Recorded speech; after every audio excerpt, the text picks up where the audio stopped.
So anyway, so this is my family. Yep, I'm so done with PSLE. I didn't know that I would be that excited about it. But I thought before we start, because I've read through all the 100 over questions that were sent in, and I thought maybe what is causing some of us some of this anxiety or worries or kanchongness is perhaps we are not very sure what is actually going to happen in Sec 1. So I'm just going to take a few minutes to quickly run through this because I think it will form a very good basis for your consideration.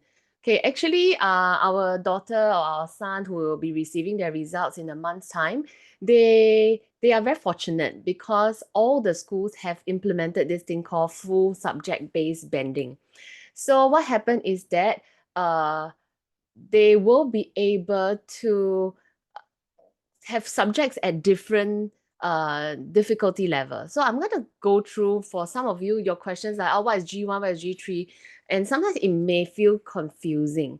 Actually, our children, when they enter Sec 1, they will be able to take subjects based on different levels. So here on the slide, you'll see some familiar words like express, NA, which is normal acad, or NT. But here, the subjects are going to be called G1, G2, G3. G3 being the more academically tougher. Okay. So a child can actually have a mixture of subjects, not like our time when we are sent into a stream and then we can only take subjects from that stream, be it we are good or bad in certain subjects. So I hope this actually already let you feel at ease. So with this, what does full SBB actually mean? It means that along their secondary school journey at appropriate junctures, they can actually take on different subjects, difficulty level. I'm going to tell you about my nephew. So he actually was in a school who was piloting SBB, subject-based bending.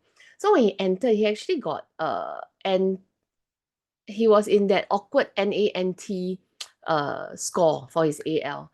And because of that, he decided that he will choose to go to NT. But every year end, the results will be reviewed, right? And currently he just finished Sec 3. He actually have a combination of subjects in the NA level as well as the express level. So turned out that along the way he discovered interest in history and English lit that caused him to really explore the area and improve so much, hitting the express level for those two subjects, but still struggling with Chinese and math lah. So what I'm trying to say is that along the way, things can change. So I hope that will actually let you be less stressed about what's going to happen. Okay? So this is the key idea you need to capture, which is that your child will not be stuck. Okay, will not be stuck because of their PSLE results, because every year they get a chance to explore things again. It's like a reset button, which in our time we didn't get. All right. So with this, really PSLE result is not the end like what we used to think, because there are so many opportunities every year. All right. But full subject based bending, this will exclude the IP programs as well as specialized school like CRES, which some of you have mentioned. Oh, should I choose the IP or should I choose the O levels? That we can discuss later. All right. So maybe at this moment you'll be like, ah, yeah, Esther, actually same. Posting group 1, 2, 3 is the same as express normal or normal tech. But I want to emphasize that it is actually different, okay? Because posting group, as the word posting means, is only for posting, okay? It is just to facilitate the kids into different secondary school, and it is only to guide the subject levels for Sec 1 only. Okay? For Sec 1 only, because after that they just get to move again. Like my nephew, right? So I saw some question also asking about, oh, what about the posting group if we are caught the in-between? Okay, these in-betweens are called option bands. And these option bands, you will be able to make a decision, which some of you have asked also. So this is the point that I think what I'll share later about schools' choices will make a very big difference if you happen to be in the option bands. Okay? So I hope me running through this will make it easier, because sometimes website got a lot of words. So I picked out some of this. Hopefully it will help you see it in an easier manner. Okay, so one more emphasis, posting groups are only for posting. Okay, only for Sec 1. Sec 2 can change again, Sec 2 can change again, depending on how they're discovering their interests, all right? So don't worry so much. But now, if we are talking about school choices, I had many conversations with my children because it's fun to discuss mysterious things like their results. So I will consider strengths, learning needs, and interests, and then also at what pace can I actually handle or my child can handle secondary school. So I'm going to skip this and go straight into tips from a P6 kid, which is my son. So my son, when we were discussing about his school choices, I asked him, how are you considering it? In case you always think, the parents always have so many things to say. So I'm gonna show you for the children who are here. This is what Koko Nathan, who is Sec 2 now, gave advice that he has been giving to other P6 kids. All right. He said we should ask ourselves, this is for the kids, what are your interests? What are your skills, your abilities, or your academic levels? And I think number 3 is very real. Are my friends going there too?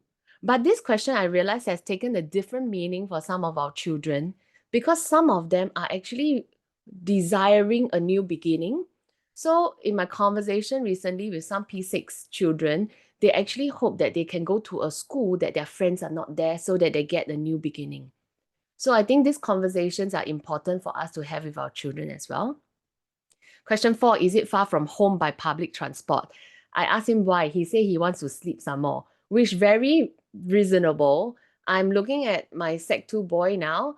Out of 5 days, there are 3 to 4 days that he stays behind, 2 to 3 days at least until 5 to 6. Some days are 6 to 7, and majority of the days are usually ending at 3. So if you're staying really far away, 6:30 CCA ends, you take an hour to reach home, that's 7:30, then you can eat dinner. What time can you actually start doing homework, let alone some relaxation time or family time? So one of the consideration for our family is actually, is it far from home? And if it's by public transport, how many change of public transport mode do we have to take?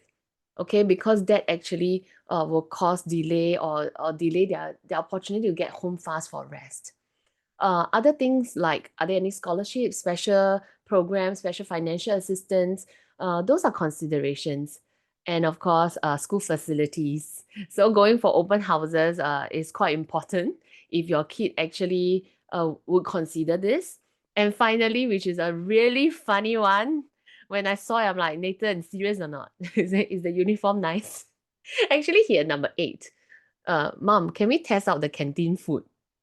Okay, so children, they consider a lot of things. But I think by looking through this, you can actually have good conversation with your kid, let them share, and then you rank the schools. So what you are looking at are tips from a P6 kid. So now it's tip from a mom. And I decided to put something that Phoebe has recently drawn. That's her with my cat on her head. But she's also here. Okay, so these are tips from me, which I had done it with Nathan previously, and we have also been having conversation with Phoebe about it. First step, I will need all of us to actually make a list of schools near home. One of the best decisions for us is actually choosing a school really near home. Because I saw how Nathan can sleep until 8 sometimes, because some days his school starts at 9. I am envious of him. Okay, and sometimes when his friends from Boon Lay still have to take train all the way back to Pasir Ris, which to me is still a mystery. He has friends living in Pasir Ris, okay? Uh, reaching home at 8 or 9, I feel tired for them. But Nathan can get home in like 15 to 20 minutes. So make a list of schools near home. After that, you categorize or band them by cutoff points. And after you band them, when we banded the schools, we banded them for example, Phoebe, we banded first group, which is the 7 to 9. then 10 to 12, and then the 13 to 15, and then other bands. So after you have banded the schools that are near home by cutoff points, which is easily available on many websites, then you choose three bands.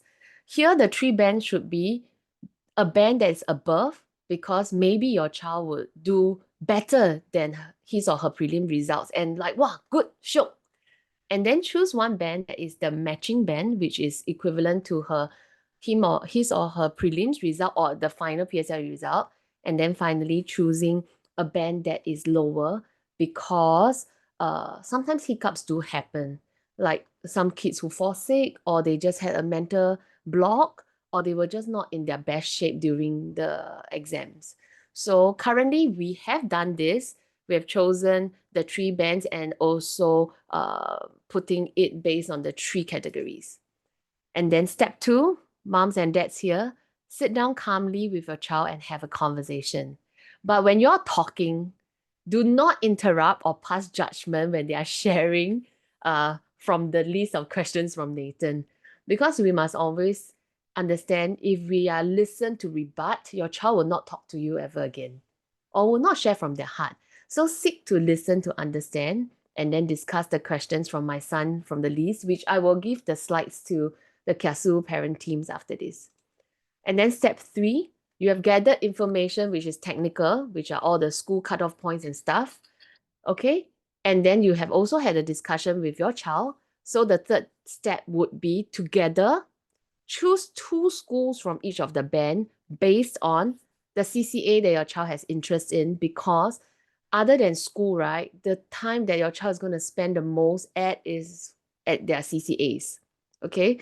So if you let your child go to a school that they have no interest in any of the available CCAs, then they're going to have very, very tough days, especially when they are in Sec 1 and they're trying to figure out where they are, who they are, and how are they going to integrate, right? So consider special programs. There are many, many interesting ALPs and LLPs. Like I read Fuhua Sec, their ALP is actually forensic science. I'm like, how cool is that, you know? And then if your child require learning support, or your child has certain talent that should be developed, look for this information about these schools. Or let's say you're like, wow, this school very good. I got opportunity to go these places, that places, collaboration with whoever. But I put it as the last thing to consider, because let's be realistic and reasonable, okay? The school has many, many, many, many, many people, okay? Opportunities definitely will be based on certain selection criteria. So also don't just choose a school because the school website say they can go where and where for something, something. All right. So this is my step 3, which I would say is one of the most important step after you had done the other 2 steps. All right. So some of you may ask, like, Esther, is Phoebe taking it well? How is she gonna take with the results coming? I think if you had gone through this exercise and had done this step 1, of which you have told your child that there can only be 3 scenarios when the results come back. You either score better than what you did for prelims, or you do as per what you have received for prelims, or you score a bit lousier than your prelims. So are we able to accept these 3 scenarios? If we are okay, based on the schools that we have already looked through and get excited about for all the 3 bands, I think we are in a good place before we take the PSLE results. So long story short is, we had actually done these 3 bands, and that is why our hearts are quite at ease, because whichever the case is, it's just going to be these 3 scenarios.